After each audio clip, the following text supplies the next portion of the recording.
Hello and welcome back. अभी हम लोग जो पढ़ने जा रहे हैं that is the numerical problem from the interference chapter and diffraction chapter. Interference chapter में हमारे पास न्यूटन रिंग है जिससे आपके पास न्यूमेरिकल आते हैं।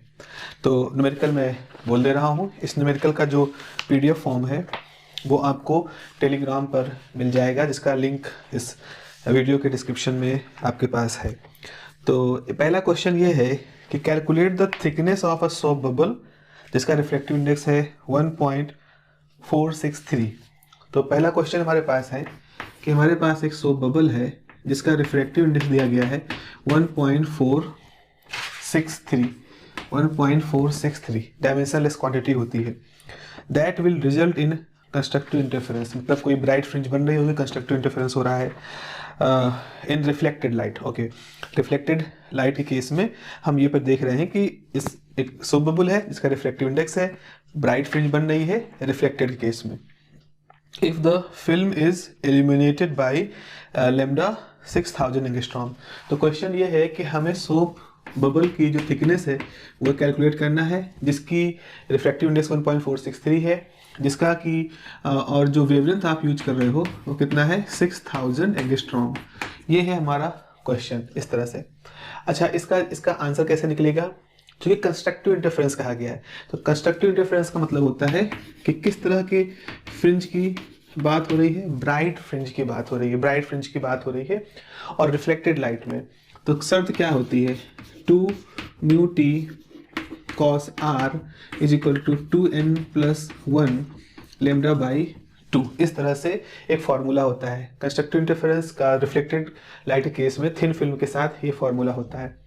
अब हम यहाँ पर जब थिन फिल्म लेते हैं तो थिन फिल्म में क्या होता है, r बहुत छोटा होता है। r हम ये माने कि परपेंडिकुलर गिर रहा है तो cos r जो है ये नॉर्मल के साथ 90 डिग्री पर है, तो जनरली ये जो पूरी वैल्यू होती है 1 के बराबर होती है। और हम मान लें बिल्कुल फर्स्ट वैल्यू लें, तो क्वेश्चन यहाँ पर क्या दिया गया है, will result calculate the thickness. तो हम थिकनेस को लीस्ट माने, मतलब हम अब थिकनेस तो कुछ भी हो सकती है, तो हम थिकनेस को सबसे लोवेस्ट लेवल पे थिकनेस कितनी होगी वो माने। तो लोवेस्ट लेवल पे थिकनेस n की लोवेस्ट वैल्यू रखने पर आ जाएगा। तो इस तरह से फॉर्मूला हमारे पास आ जाएगा, लेट n बराबर 0 रिप्रेजेंट लीस्ट थिकनेस। तो अगर ये लीस्ट थिकनेस को रिप्रेजेंट कर रहा है n इज इक्वल टू 0, तो आपके पास फॉर्मूला हो जाएगा 2 mu T is equal to, ये 0 हो गया तो लैम्डा बाई 2 यहाँ पर होगा। आपने कहा सर n बराबर 0 क्यों रखा है? क्योंकि हमको थिकनेस एक लिस्ट कंडीशन के लिए निकालनी है। तो इस पूरे फॉर्मूले में म्यू दिया है, टी निकालना है, लैम्डा दिया है। एक जो चीज़ आपके हाथ में जिसको आप डिसाइड कर सकते हो वो है n की वैल्यू। तो n की वैल्यू 1 2 3 4 कुछ भी हो सकती है। तो हम ये सोचें कि सबसे मिनिमम थिकनेस के लिए जो बिलोंग करेगा, जिस पे टी की सबसे मिनिमम वैल्यू आएगी, वो तभी आएगी जब लैम्डा n की वैल्यू 0 हो। तो राइट साइड में सिर्फ लैम्डा बाई 2 होगा। अगर n की वैल्यू 1 रखोगे तो 3 लैम्डा बाई 2 हायर साइड पे आना शुरू हो जाएगा। तो अब यहाँ से आपके पास टी को निकालने के रास्ते बन जाते हैं, लैम्डा अपॉन 4 म्यू। तो यहाँ पर जब आप वैल्यू रखते हो, तो अगर हम यहाँ रखें तो 6000 एंगस्ट्रॉम है, तो 6000 गुणे 10⁻⁻10 4 और म्यू की वैल्यू कितनी है 1.463। इसका जो आंसर निकल के आता है वो कैलकुलेशन के बाद आता है 1025.3 angstrom. This is the answer. तो आपका ये आंसर यहाँ पर आ जाएगा। तो इस तरह से देखा आपने, यहाँ पर हमने रिफ्लेक्टेड लाइट थिन फिल्म वाली कंसेप्ट को यूज किया है। अगला हमारे पास सवाल है कि न्यूटन रिंग एक्सपेरिमेंट में diameter of the 15th ring was found to be 0.59 centimetre. Newton ring बहुत सारी रिंग बनती है, तो उसमें जो 15वीं रिंग है उसका डायमीटर कितना पाया गया था 0.59 सेंटीमीटर, ठीक है। और and that of 5th ring, 5वीं रिंग का जो डायमीटर है वो पाया गया 0.36 centimetre. Full stop. If the radius of the plano convex lens is 100 centimetre, calculate the value of lambda. तो प्रश्न हमसे कहा जा रहा है कि जो 25वीं रिंग है डायमीटर, उसका डायमीटर जो है वो कितना है 0.590 सेंटीमीटर। 590 सेंटीमीटर है, मीटर में कन्वर्ट करेंगे तो हम चलो यहीं पे लिख देते हैं 10⁻⁻²। पांचवी है और जो पांचवी रिंग है, उसका डायमीटर कितना है, उसका डायमीटर है 0.336 सेंटीमीटर, यानी 0.336 इंटू 10⁻⁻² मीटर, इस तरह से दिया गया है। और फिर पूछा गया है प्लेनो कॉन्वेक्स लेंस का जो रेडियस ऑफ है वो है 100 सेंटीमीटर। अच्छा, ये सेंटीमीटर में दिया गया है, तो इसको भी हमें कन्वर्ट करना पड़ेगा मीटर में। तो 10⁻⁻, लेमडा की वैल्यू क्या होगी, कैलकुलेट करिए। फॉर्मूला क्या होता है, lambda is equal to dn plus P square minus dn square upon 4p time r। सवाल ये होता है कि p कैसे निकाला जाए। p निकालने के लिए आपको यहाँ देखना है, अगर यहाँ dn है तो यहाँ पे dn प्लस p होगा। तो यहाँ पे देखो ये d15 है, तो आप इसको ऐसे लिख सकते हो d10 प्लस 5 और ये है d5। तो अगर n की वैल्यू देखो तो 5 है, यहाँ भी 5 है, तो p की वैल्यू क्या हो जाएगी, p की वैल्यू 10 हो जाएगी। देखो यहाँ पर अगर ये n यहाँ भी n यहाँ भी है, 5 यहाँ भी 5 यहाँ भी, यहाँ एक्स्ट्रा p है तो यहाँ 10 है। तो यानी कि इस केस में हमने क्या दिखाया, p की वैल्यू 10 है। तो अब लेमडा की वैल्यू क्या हो जाएगी 0.590 into 10⁻⁻² square 0.336 into 10⁻⁻² square divided by 4 into 10 into 100 into 10⁻⁻²। सारी वैल्यूज आपने यहाँ पर रख दी हैं और यहाँ से आपके पास लेमडा की वैल्यू कितना निकल के आएगा, यहाँ से आपके पास लेमडा की वैल्यू सब गुणा भाग करने के बाद 5888 वैल्यू निकल के आएगी 5880 एंगस्ट्रॉम। इस तरह से हमारे पास ये आंसर भी आ जाता है। चलिए बढ़ चलते हैं तीसरे क्वेश्चन की तरफ। तीसरा क्वेश्चन है कि Newton's ring are observe in the reflected light. ठीक है, लाइट जो रिफ्लेक्ट होकर के आ रही है उसमें देख रहे हैं, for the wavelength 6000 angstrom. The diameter of the 10th dark ring is 0.5 centimetre. Find the value of R and T.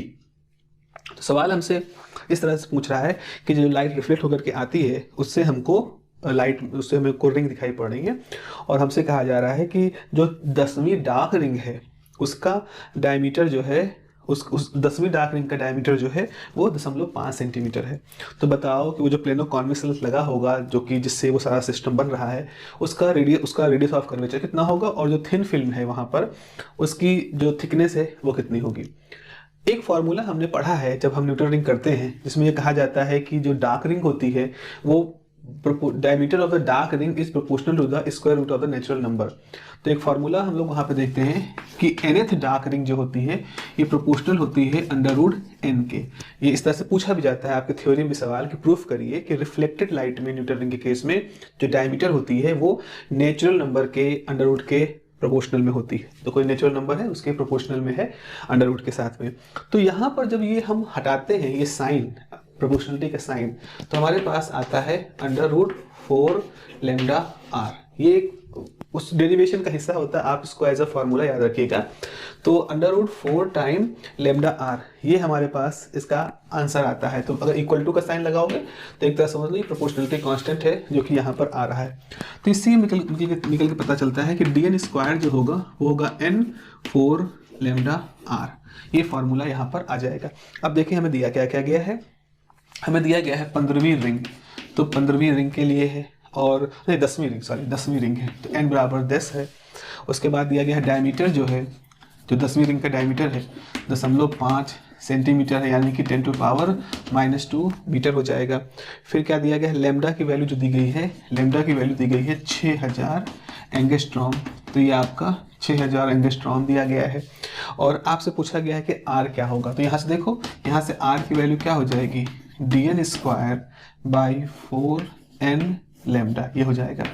तो ये आपके पास फॉर्मूला, अब dn की जगह पे ये है तो 0.5 गुणे 10⁻⁻² का होल स्क्वायर 4, n की जगह पे 10 और लैम्डा की जगह पर 6 इंटू 10⁻⁷ r।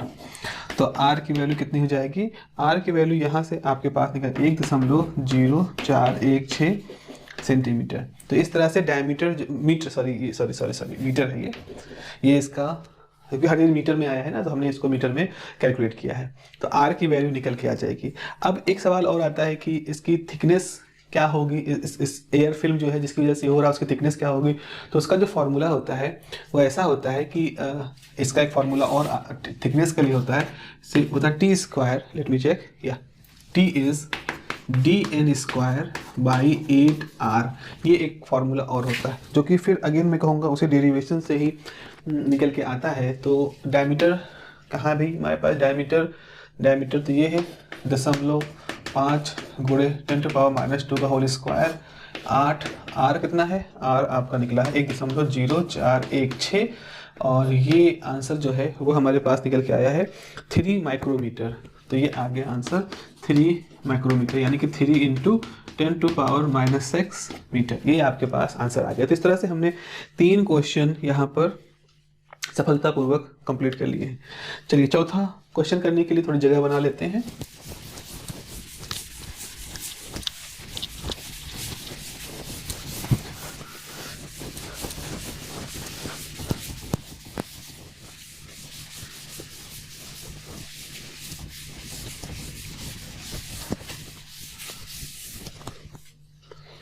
इन Newton's ring experiment, Newton ring के एक्सपेरिमेंट में हम क्या देख रहे हैं, जस्ट मिनट, चाक ले लें, हाँ जी।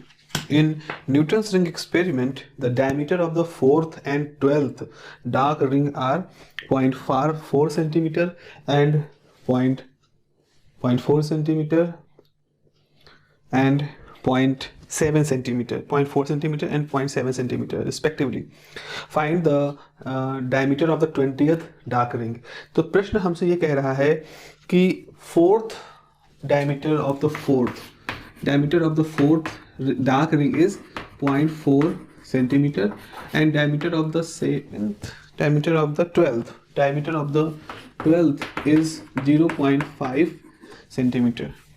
0.7 सेंटीमीटर। तो diameter of the 4th dark ring is 0.4 centimetre, 0.7 centimetre है 12वें की डायमीटर।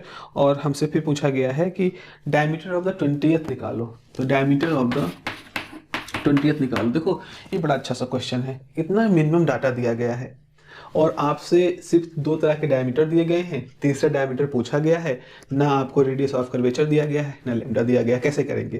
तो जरा देखिएगा, इस तरह के सवाल अच्छे हैं, डिफ़िकल्ट क्वेश्चनों में आते हैं और आपको इसको सॉल्व करना है। तो हमें मालूम है, आप कहोगे कि बाय न्यूटन्स रिंग थ्योरी आपको क्या मालूम है, लैम्डा इज dn + p का whole square minus dn square 4pr, ये है, यानी कि dn + p का square minus dn square is 4pr lambda, ये है ना। यहाँ पर एक p आ रहा है, ठीक है, 4r ये सब चीज़ें हैं, यहाँ पर p आ रहा है। तो अब आप यहाँ पे लिख सकते हो, सो d12 square minus d4 square. अगर आप ये देखोगे तो ये n है 4, तो यहाँ पर क्या होगा, अगर 12 में 4 हटा दोगे तो 8 बचेगा। तो यानी कि 4 p की जगह पे क्या हो जाएगा 8, और r की जगह पे नहीं मालूम है r, और लैम्डा हमें नहीं मालूम है, ये हो जाएगा, ठीक है ना। इस तरह से वैल्यू आ जाएगी। अब आप क्या कर सकते हो, अब आपसे क्या पूछा गया है, आपसे पूछा गया है d20। तो d20 निकालने के लिए इसी तरह का फॉर्मूला लिखते हैं, d20 स्क्वायर माइनस, चलो हम d4 ले लेते हैं, तो d4 स्क्वायर। तो अब अगर 20 में से 4 जाएगा 16, हो जाएगा 16 इंटू r टाइम लैम्डा। आप यहाँ पे d4 की जगह पे d12 भी ले सकते हो, उस केस में d20 minus d12 is equal to 4, 20 में से 12 गए 8, तो 8 यहाँ पर हो जाएगा। इस तरह से भी लिख सकते हैं आप। तो हमारे पास 2 इक्वेशन आ गई। सपोज हमारे पास एक इक्वेशन आ गई, इक्वेशन नंबर 1 ये हो गई, इक्वेशन नंबर 2 ये हो गया है। सो एज अब आप क्या करें, इसको डिवाइड कर दीजिए, तो d12 square minus d4 square divide by d20 square d4 square हो जाएगा 4 × 16 × r lambda is equal to 4 × 8 × r lambda. तो ये कैसा 4 कह गया, r लैम्डा सब कैंसिल हो गया, 2 आ गया। तो आपके पास बचेगा d12 square d4 square is 2 time, यहाँ 2 होगा, और ये हो जाएगा d20 स्क्वायर d4 स्क्वायर। तो अगर हम इसको मल्टीप्लाई कर दें 2 time d20 square minus 2 time d4 square. तो अब देखो हमें क्या निकालना है, इसकी वैल्यू निकालनी है। तो 2 time d20 square is d12 square, और इधर आएगा तो प्लस हो जाएगा, है ना, ये प्लस हो जाएगा और ये हो जाएगा d4 स्क्वायर। देखो इधर लाओगे, just a minute, let me check, या ठीक है, सही है। तो d20 इज बाई 2। तो अब हमारे पास देखो d20 क्या बचेगा, d20 is under root d12 square plus d4 square divide by 2। तो क्या हम इसकी वैल्यू रख सकते हैं, d12 कितना है 0.7 इंटू 10 टू पावर माइनस 2 का whole square plus 0.4 into 10 to power minus 2 का होल स्क्वायर बाई 2। तो d20 की वैल्यू जो होगी वो अल्टीमेटली हमारे पास आएगी 0.9 सेंटीमीटर। ये सब गुणा करने के बाद 0.9 सेंटीमीटर हमारा आंसर आ जाएगा। तो इस तरह से आप देख रहे हो कि हमने अपने आंसर को कैलकुलेट कर लिया। तो this is a good question, अच्छा क्वेश्चन है ये हमारे सामने, और इसको आपको प्रैक्टिस कर लेनी है। चलिए एक और बहुत बढ़िया सा क्वेश्चन है, पहले जगह बना लेते हैं थोड़ी सी।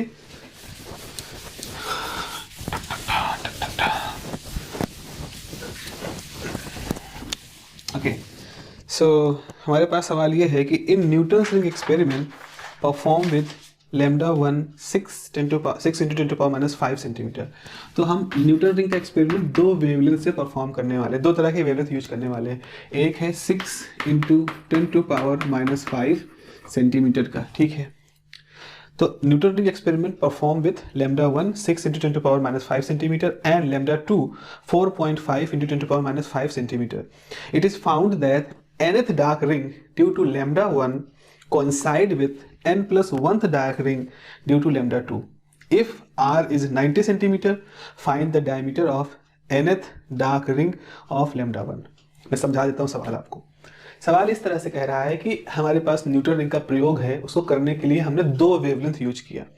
एक वेवलेंथ है लैम्डा 1 वेवलेंथ, दूसरी वेवलेंथ है लैम्डा 2 वेवलेंथ। तो लैम्डा 1 और लैम्डा 2 वेवलेंथ को हमने यूज किया। फिर देखा क्या कि जब लैम्डा 1 को यूज करते हैं तो मान लो जो 20वीं रिंग की डायमीटर आती है, मान लो लैम्डा 1 को यूज किया, हमारी कोई 20वीं डार्क रिंग है, उसकी डायमीटर कुछ आई। फिर जब लैम्डा 2 की वेवलेंथ यूज करते हैं तो वही सेम डायमीटर अब की बार 21वीं रिंग की होती है। तो लैम्डा 1 की रिंगें थोड़ा छोटी बड़ी है, एक तरह से कह सकते हो, उनकी 20वीं रिंग इतनी बड़ी है जितनी लैम्डा 2 की 21वीं रिंग है। तो इस तरह से कह रहे हैं कि लैम्डा 1 की जो nth रिंग है वो लैम्डा 2 के n+1th रिंग के साथ कोइंसाइड कर रही है। अगर ऐसा है तो अगर लेंस का रेडियस ऑफ कर्वेचर 90 सेंटीमीटर है तो nth रिंग जो होगी उसकी डायमीटर कितनी होगी। तो क्वेश्चन हमारे पास इस तरह से दिया गया है। तो लैम्डा 1 ये है, लैम्डा 2 कितना है, lambda 2 is 4.5 into 10 to power minus 5 centimetre. Lambda 1 lambda 2 आपको दे दिया गया है।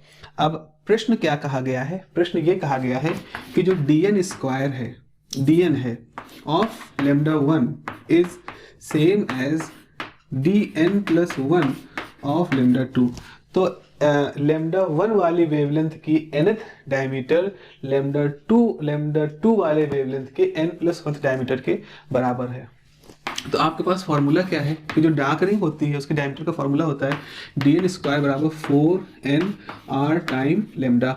तो अगर हम लैम्डा 1 ले रहे हैं तो लैम्डा 1 के लिए dn क्या लिखा जाएगा, dn square is 4nr lambda 1 and dn+1 क्या लिखा जाएगा, 4n+1 r लैम्डा 2। ये हो क्या, सिंपल सी बात है। तो अब हम इस शर्त को, इस कंडीशन को हम यूज करेंगे, इस कंडीशन को यूज करेंगे तो 4nr lambda 1 is equal to 4n+1 r lambda 2। r cancel, 4 cancel, तो n lambda 1 is equal to n lambda 2 plus lambda 2। Simple सा मल्टीप्लाई कर दिया, n की वैल्यू निकाल लो। तो n क्या हो जाएगा, लैम्डा 1 माइनस लैम्डा 2 इधर ले आओगे इज इक्वल टू लैम्डा 2। तो यहाँ से आपके पास n जो है वो हो जाएगा lambda 2 upon lambda 1 minus lambda 2। Lambda 2 कितना है, 4.5। अब हम डिवाइड करेंगे ना, जो भी है divide by 6 minus 4.5 into 10 to power minus 5 centimetre. This is 4.5 divide by 1.5, ये हो जाएगा 3 आ गया। n की वैल्यू 3 आ गई। अब आपसे कहा गया है कि आपको क्या निकालना है, nth डार्क रिंग जो है मतलब ये जो अब n की वैल्यू 3 आ गई ना, तो जो तीसरी डार्क रिंग है उसका डायमीटर निकालना है। तो अब तो सिंपल सी बात है, the diameter of third dark ring for कौन सी वेवलेंथ के लिए, 2 वेवलेंथ है हमारे पास, तो 6 इंटू 10⁻⁵ वाली, तो D3 क्या हो जाएगा इज 4 3 R कितना है 90 इंटू 10⁻⁻2, लेमडा कितना है 6 इंटू 10⁻⁻7। मीटर में ये भी है, मीटर में ये भी सब कुछ मीटर में कर दिया है। तो यहाँ से D3 की वैल्यू क्या होगी, अंडर रूट ये सब गुणा गणित करोगे तो आपके पास जो वैल्यू आएगी वो उसका आंसर फाइनली कितना आएगा 0.254 सेंटीमीटर। जो सेंटीमीटर में कन्वर्ट कर लेना इसको, अभी तो करने के लिए मैथमेटिक्स करने के लिए थोड़ा सा मीटर में किया था, आप इसको सेंटीमीटर में भी कन्वर्ट कर सकते हैं। तो ये सेंटीमीटर में डायमीटर 0.254 आएगा। तो इस तरह से बच्चों हमने इंटरफेरेंस के लगभग वो सारे अच्छे क्वेश्चन कर लिए हैं। अब आपके पास जो क्वेश्चन बनेंगे एग्जाम में वो इन्हीं से ही इर्द गिर्द बनेंगे। इससे ज़्यादा टेढ़ा क्वेश्चन आपकी जो यूनिवर्सिटी है वो आपसे नहीं पूछने वाली, दिस इज़ अ गारंटी, क्योंकि हमने सभी तरह के अच्छे क्वेश्चन कर लिए हैं यहाँ पर। इसके बाद अब हम बढ़ चलते हैं अपने दूसरे हिस्से में, जो कि डिफ्रैक्शन का हिस्सा है। और डिफ्रैक्शन के भी कुछ 2-4 न्यूमेरिकल हैं हमारे पास जिनको कि हम कर लेते हैं। डिफ्रैक्शन में क्वेश्चन ये है कि light of helium neon laser, laser question नहीं है, थोड़ा सा बहलाने के लिए दिया गया है कि हीलियम नियॉन लेजर यानी कि जिसकी वेवलेंथ 6328 एंगस्ट्रॉम है, incident normally on a grating having 6000 line per centimetre, find theta at which first order maxima is observe. First order maxima जहां दिखेगी हमको वो कैलकुलेट करना है। देखो, एक होती है ग्रेटिंग इक्वेशन जो कि मैक्सिमा को रिप्रेजेंट करती है। तो सवाल ये है कि हमारे पास इस तरह से कहीं ग्रेटिंग रही होगी, उस पर एक 6328 एंगस्ट्रॉम की लाइट गिरी। कैसे कहा, उन्होंने कहा हीलियम नियॉन लेजर की लाइट है। तो आपको ये क्वेश्चन में दिया नहीं रहेगा कि 6328 एंगस्ट्रॉम की लाइट गिर रही है, उन्होंने कह दिया हीलियम नियॉन लेजर की लाइट है। हीलियम नियॉन लेजर की कोहेरेंट लेजर सोर्स है तो कोहेरेंट लाइट होती है, स्पेसिफिकली 6328 एंगस्ट्रॉम की लाइट होती है। तो ये आपने 6328 एंगस्ट्रॉम की लाइट है जिसको अलाउ किया कि वो गिरे किसी ग्रेटिंग के ऊपर। ग्रेटिंग के ऊपर गिरेगी तो क्या होगा, एक डायरेक्ट स्पेक्ट्रम बनेगा, फिर एक ऑर्डर बनेगा, फिर एक ऑर्डर बनेगा, फिर इधर एक ऑर्डर बनेगा, इधर एक ऑर्डर बनेगा। इधर आप देखोगे तो आपको डिफरेंट तरह के ऑर्डर्स दिखाई पड़ेंगे। ऑर्डर मतलब है स्पेक्ट्रम का एक समूह दिखाई पड़ेगा। तो वेवगेयर यहाँ, फिर बीच में अंधेरा, फिर एक यहाँ, फिर अंधेरा, फिर यहाँ अंधेरा, फिर यहाँ अंधेरा। तो आपको दाएं तरफ भी सेंटर है, सेंटर से दाएं तरफ भी दिखाई पड़ेंगे स्पेक्ट्रम, बाएं तरफ भी दिखाई पड़ेंगे स्पेक्ट्रम। इन स्पेक्ट्रम को हम ऑर्डर कहते हैं। तो सबसे चमकीला पहला ऑर्डर, उससे कम चमकीला दूसरा, फिर उससे कम चमकीला तीसरा, इस तरह से डिफरेंट ऑर्डर्स वहाँ बनते हैं। तो ये जो मैक्सिमम कंडीशन बनती हैं जहाँ स्पेक्ट्रम बनते हैं, इनको रिप्रेजेंट करने वाली इक्वेशन होती है, इसको हम ग्रेटिंग इक्वेशन कहते हैं। तो हम पहले तो लिखेंगे सवाल में दिया क्या क्या गया है। तो प्रश्न में ये दिया गया है कि हीलियम नियॉन लेजर है, यानी 6328 एंगस्ट्रॉम की बात हो रही है, 6328 एंगस्ट्रॉम की लाइट गिर रही है, और उसमें जो ग्रेटिंग एलिमेंट निकालने के लिए है वहाँ पर क्या है कि 6000 लाइंस पर सेंटीमीटर वहाँ पर मौजूद है। ये क्या होता है, ये एक ग्रेटिंग एलिमेंट होता है। जैसे ग्रेटिंग एलिमेंट जो होता है हम कहते हैं ग्रेटिंग एलिमेंट, तो 1 ग्रेटिंग एलिमेंट ये इन्फॉर्मेशन होती है।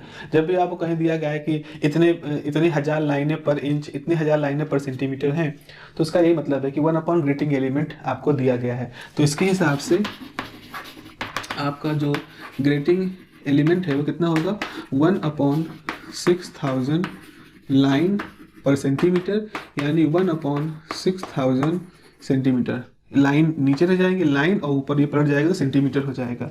और ग्रेटिंग एलिमेंट को हम रिप्रेजेंट करते हैं A+B या E+B से। तो इसमें आपको क्या करना होगा, 1 सेंटीमीटर बराबर क्या होगा 10⁻⁻2 मीटर डिवाइड बाई 6000। तो ये वैल्यू कितनी आ जाएगी, ये वैल्यू मैंने निकाली है 1.66 इंटू 10⁻⁻6 मीटर। तो हमारे पास जो ग्रेटिंग एलिमेंट है वो निकल आए। यही सवाल की खूबी है कि यहाँ आपसे ग्रेटिंग एलिमेंट निकलवाया जाता है। तो आपको पहले ग्रेटिंग एलिमेंट ऐसे निकालना है। फिर कहा गया है कि फाइंड द थीटा, तो आपको क्वेश्चन पूछा गया है थीटा निकालना है, कब, फर्स्ट ऑर्डर के कंडीशन में। थीटा निकालना है फर्स्ट ऑर्डर मैक्सिमा के लिए। तो कंडीशन क्या है? कंडीशन है a plus B sine theta is equal to plus minus n lambda. हम plus minus n lambda value को ले रहे हैं। तो यहाँ पर हमारे पास वैल्यू कितनी है? इसकी वैल्यू कितनी है? 1.66 into 10 to power minus 6 sine theta. First order के लिए n की वैल्यू 1 ले लेंगे, तो हम ले लेंगे n इजिकल टू 1। लेमडा कितना है? 6328 एंगस्ट्रॉम। ये हमारे पास वैल्यू। एंगस्ट्रॉम कहोगे तो 10 टू पावर माइनस 10 की बात हम यहाँ पर लिख लेंगे। ठीक है, अब हम क्या यहाँ से साइन थीटा की वैल्यू निकाल सकते हैं? बिल्कुल भाई निकाल सकते हैं। साइन थीटा हो जाएगा 6328 into 10 to power minus 10 metre divided by 1.66 into 10 to power minus 6। So sine theta की अब यहाँ पे जो सब थीटा की जो अल्टीमेटली वैल्यू निकल के आएगी, इसको कैलकुलेटर से आपको करना पड़ेगा, वो आएगा 22.4 डिग्री। तो इस तरह से आपको साइन थीटा की वैल्यू यहाँ से मिल जाएगी। तो 22 डिग्री पर, यानी कि जो सेंट्रल ब्राइट लाइट है उससे 22 डिग्री पर दाएं या चाहे बाएं, आपको फर्स्ट ऑर्डर का मैक्सिमा मिलेगा ना, फर्स्ट ऑर्डर आपको वहाँ पर दिखाई पड़ेगा। चलिए, ये अच्छा क्वेश्चन है। दूसरा क्वेश्चन है, हम लोग देखते हैं कि a single slit is illuminated by light source having wavelength λ1 और λ2। ठीक है, एक सिंगल स्लिट, आपकी बात ग्रेटिंग नहीं, सिंगल स्लिट है। तो सिंगल स्लिट पे वेवलेंथ गिर रही λ1 और λ2। The first minima for λ1 coincide with the second diffraction minima of λ2। यहाँ पर जैसे न्यूटन रिंग में केस था, वैसा कुछ यहाँ पर है कि आपने फर्स्ट ग्रेटिंग ली, उस पर λ1 की लाइट को गिराया तो मैक्सिमम मिनिमा मिले। तो आपने देखा कि एक मिनिमा कहीं मिल रहा है, फिर λ2 को गिराया, फिर उसके मैक्सिमम मिनिमा मिले, फिर आपने देखा उसका भी मिनिमा बन रहा है, और पाया क्या कि जो फर्स्ट मिनिमा λ1 का बनता है, अब उसी जगह पर λ2 का सेकंड मिनिमा बन रहा है, कोइंसाइड हो रहा है। मतलब ऐसा कुछ होगा, जैसे λ1 को जब लिया था तो आपका इस तरह का स्पेक्ट्रम बना था, इस तरह का स्पेक्ट्रम बना होगा, तो ये λ1 का फर्स्ट मिनिमा है। फिर जब आपने λ2 यूज किया तो उसका स्पेक्ट्रम ऐसे बना कुछ। तो आपने देखा कि इस λ2 का जो सेकंड है, देखो ये पहला मिनिमा ये है, सेकंड है, तो λ2 के स्पेक्ट्रम का सेकंड मिनिमा λ1 के स्पेक्ट्रम के फर्स्ट मिनिमा के साथ कोइंसाइड कर रहा है। इस तरह सवाल आपको समझना है ये। अब आपसे पूछा गया है कि अगर ऐसा है तो आपको ये बताना है कि जो लैम्डा यूज किया गया है उन लैम्डा में क्या रिलेशन है, मतलब जो वेवलेंथ आपने यूज की है उन दोनों में क्या रिलेशन है, वो एक दूसरे के आधे होंगी वैल्यू की, दुगनी होंगी, तिगुनी होंगी, कैसे हम कैलकुलेट करेंगे। तो बड़ा ही इंटरेस्टिंग सवाल है। आप वेवलेंथ, अननोन वेवलेंथ यूज करते हो, उनके स्पेक्ट्रम को देखते हो, फिर उनके स्पेक्ट्रम में कुछ चीज़ें ओवरलैप होती हुई देखते हो, और उसके आधार पर अब आप वेवलेंथ को कैलकुलेट करना चाह रहे हो। तो अब हम ये कहेंगे कि सिंगल स्लिट में क्या होता है। In single slits, the condition of minima is क्या होता है, a sin theta plus minus m lambda. इस तरह की कंडीशन होती है। a इज द विड्थ की चौड़ाई जो होती है वो होता है, ठीक है, ये होता है आपके पास। अब आपसे क्या कहा गया है कि λ1 लोगे तो λ1 का जो फर्स्ट मिनिमा है वो λ2 के सेकेंड मिनिमा के बराबर है। तो अब लिखोगे for λ1 and m is equal to 1, क्योंकि फर्स्ट मिनिमा की बात हो रही, for wavelength λ1 and the value of minima 1, we get a sin theta is equal to plus minus λ1 for λ2 and m is equal to 2, जो कि λ2 वाले wavelength के second के साथ जुड़ा है। तो हमारे पास क्या हो जाएगा, we get a sin theta plus minus 2 λ2। अब ये कहा गया है कि ये दोनों बराबर हैं। अगर ये दोनों बराबर है इसका मतलब है कि इनका लेफ्ट साइड के बराबर होगा, राइट साइड के बराबर होगा। सो आपके पास अकॉर्डिंग टू क्वेश्चन क्या निकल के आता है, ये वैल्यू। तो इसका मतलब है कि ये स्थिति तभी आ सकती है जब दूसरा वेवलेंथ जो है λ2 वो λ1 के आधे हो, यानी λ2 में 2 बार गुणा करोगे तब जाके 2 से गुणा करोगे तब जाके λ1 मिलेगा। तो λ1 इज लार्जर, λ2 इज स्मॉलर। तो ये आपके पास यहाँ से एक फॉर्मूला निकल के आ गया है, ठीक है। चलिए एक क्वेश्चन और हम लोग यहाँ पर कर लेते हैं, just a minute. Let me check. चले अभी है एक क्वेश्चन कर सकते हैं। How many orders will be visible if the wavelength of the incident light is 5000 angstrom and number of line per inches is 2620।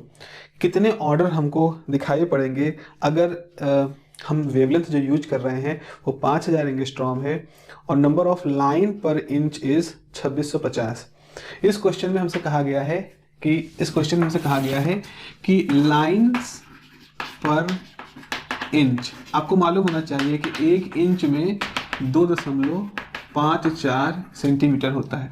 तो यहाँ पर ग्रेटिंग एलिमेंट आपका कैसे निकलेगा आपको समझना है। ग्रेटिंग एलिमेंट मतलब a प्लस बी जो होगा वो होगा 2.54 सेंटीमीटर डिवाइड बाई 2620 है, 2620 ये होगा। इसको जब हम डिवाइड करेंगे तो हमारे पास जो फॉर्मूला मतलब जो आना चाहिए वो ऐसे कुछ हो जाएगा 2.54 इंटू 10⁻² मीटर डिवाइड बाई 2620। ये आपका क्या वैल्यू आ गया, a प्लस बी की वैल्यू आपके पास आ गई। तो अब हम सवाल पे आते हैं और पूछा गया है कि मैक्सिमम ऑर्डर कितना होगा। देखो ग्रेटिंग जब होता है, ग्रेटिंग के चारों तरफ इधर डायरेक्ट लाइट होती है, ऑर्डर ऐसे बनते हैं। मैक्सिमम ऑर्डर कितना बन सकता है जो डायरेक्ट के साथ 90 डिग्री पे हो। तो हम ले सकते हैं for maximum number of orders theta 90 degree हो सकता है। Hence the